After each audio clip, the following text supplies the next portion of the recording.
I thought you were gonna do like an intro or something.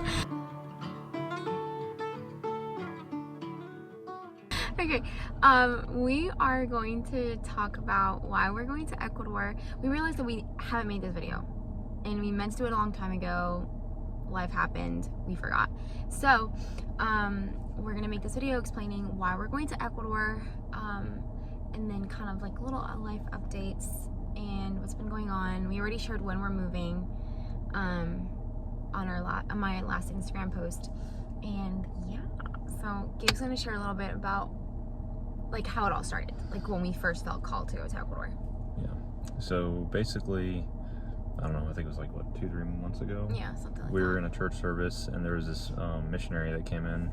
In the past, I haven't like really felt called to missions outside of the country or anything like that. I love the idea of missions, and I think it's great, but I've never really felt like I was called to be a missionary. But for some reason, in this service, the guy was just speaking, and it wasn't even really connected to anything he was saying necessarily, but I just felt like God was moving my heart, saying that we were supposed to go to Ecuador, particularly where Marley's family's from, just because there's so much hurt, and there's so much, not that it's like a terrible place or anything, but there is like a lot of things going on that really could use like the love of Jesus there.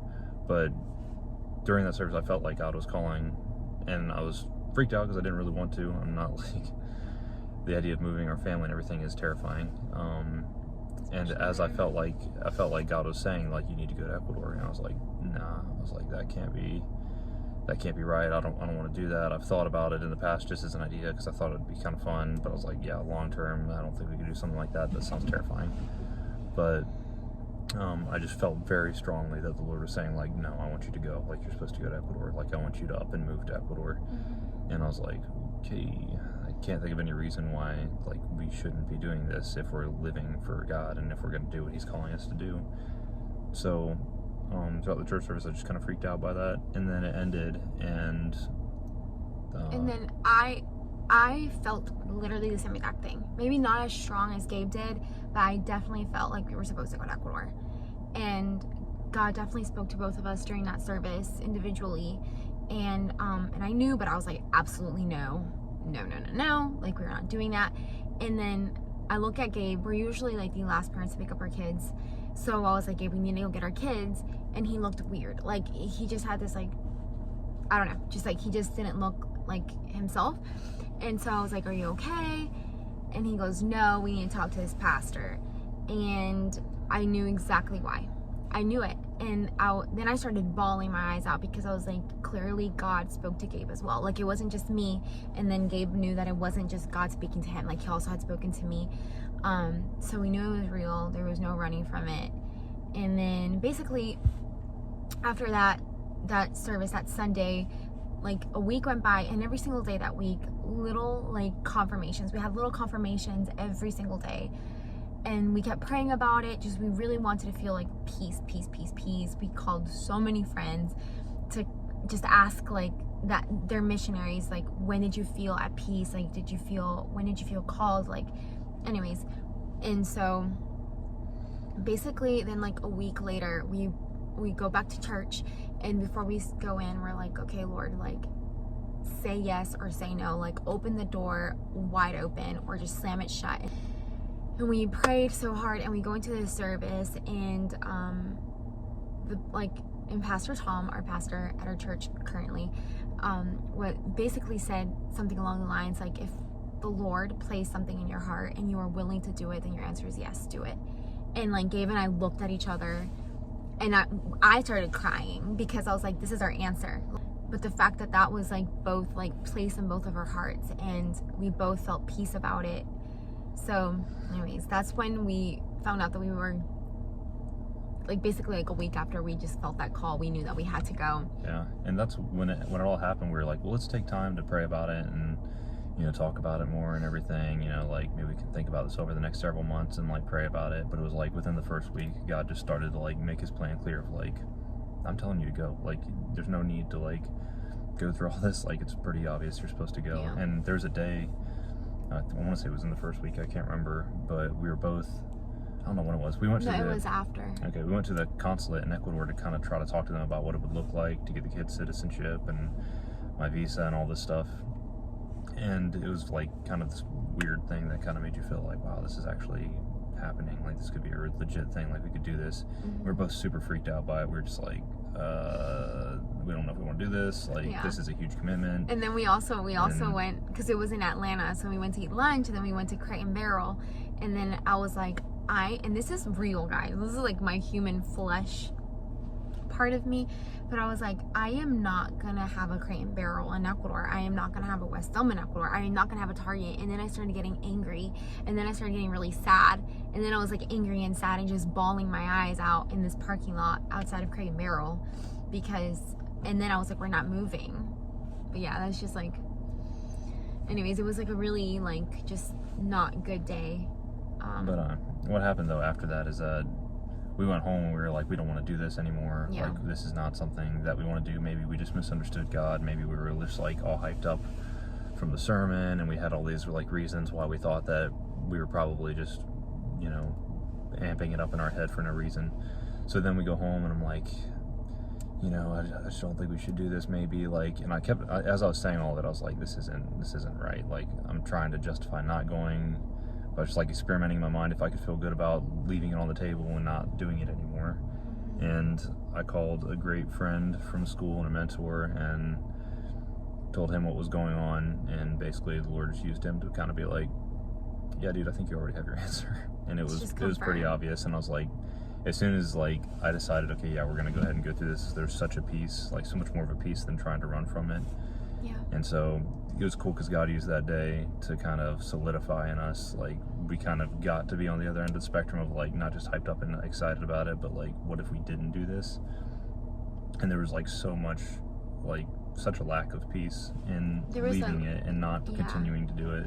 It was literally like the hardest day of my life, like spiritually. There was like this war inside of me. Like, it was, I can't even really remember how I felt, but I remember telling Gabe, like, it was the worst feeling inside of me, like this pressure, this like, I felt like I was suffocating from the inside out, just like, but it was like spiritual warfare. It was like the enemy being like, Marley, you're not gonna have this, like your kids are not gonna have what you want them to have, like you're not gonna have the future that you have envisioned for forever, you're not gonna have all these things, you know. And then God being like, hey, I called you, trust me, it's gonna be okay. Like, I called you guys, I have your family, just trust in me, you know?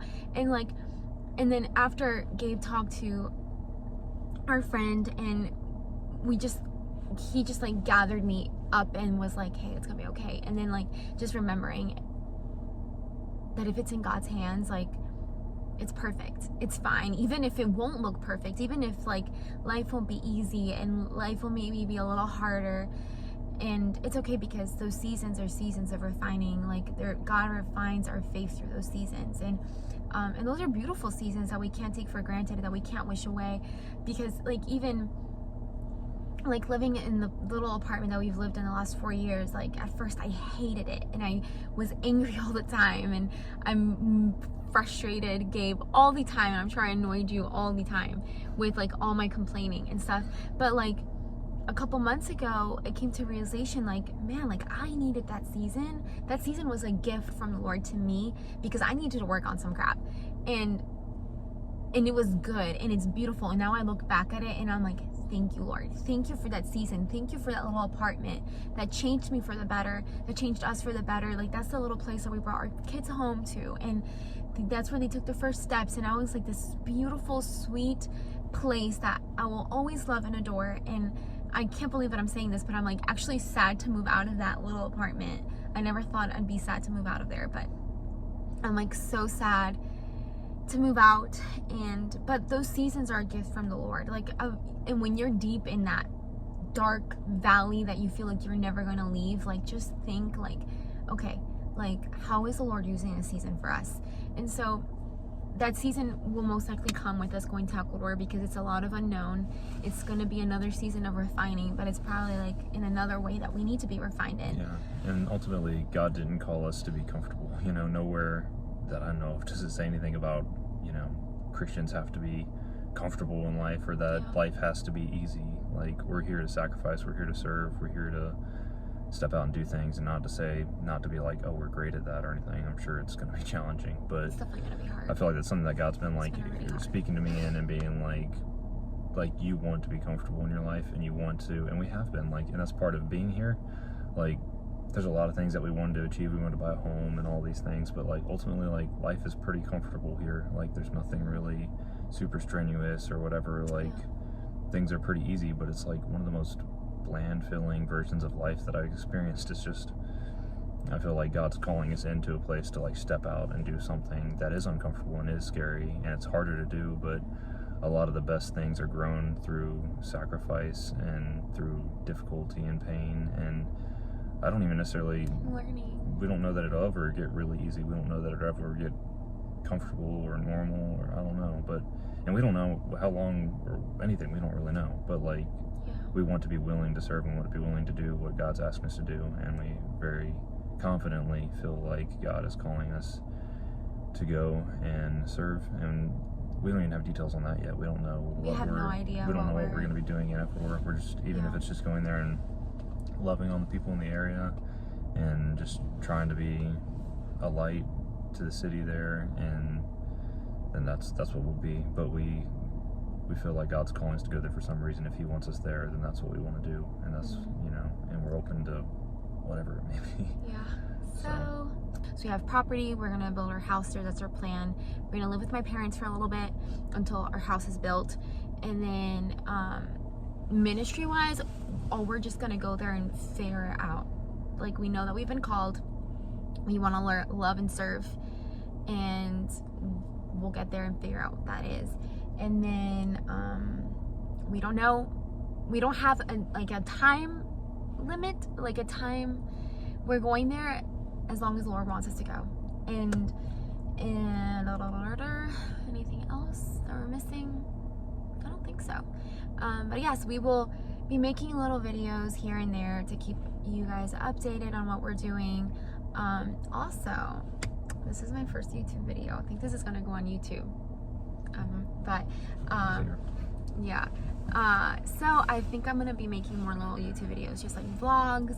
I'm probably gonna vlog like packing and like our trip to Ecuador and everything with the kids, and all of that fun stuff. Yeah, and excited. if you guys are curious to know more about the story or talk with us or anything, feel free to reach out to us on any one of the many Instagram, platforms there are Facebook anymore. Messenger, email. I'm back on Facebook, so you guys can contact me through that. Yeah. Anyway, so there's the gist of everything. Prayers are much appreciated. We would love to have your prayers with us and what we're doing, just that like God's will would be done, that we'd be effective in the ways that he wants us to be, and that we'd be just that he prepare our hearts and prepare the hearts of the people there for whatever it is that he's wanting to do, because it's not us going there that's going to change anything. It's, you know, just us being willing to let him use us to do whatever it is that he's wanting to do already, and just that he would prepare the hearts for the people to move in the ways that he wants to move in their lives. And and just be praying, I guess, like specific prayer requests is jobs. Gabe doesn't have a job lined up, which is like, I think like the scariest thing right now, because we obviously, like, in order to build a house, like, we need to have income. I'm gonna stay home with the kids. Through staying with her parents at their house for a bit, we do have stability, so it's not it's not like we're going completely aimlessly and carelessly. We'll be taken care of, and we have ways that we can help them out and everything there, so it's not like we'll be fine. But so ultimately we obviously want to have our own place and our own independence and everything, be able to fully function as far as that goes. So I think job is really like the only thing. Peace, lots of peace with moving in with my parents, because that's the first time we're gonna be living with parents since we've been married.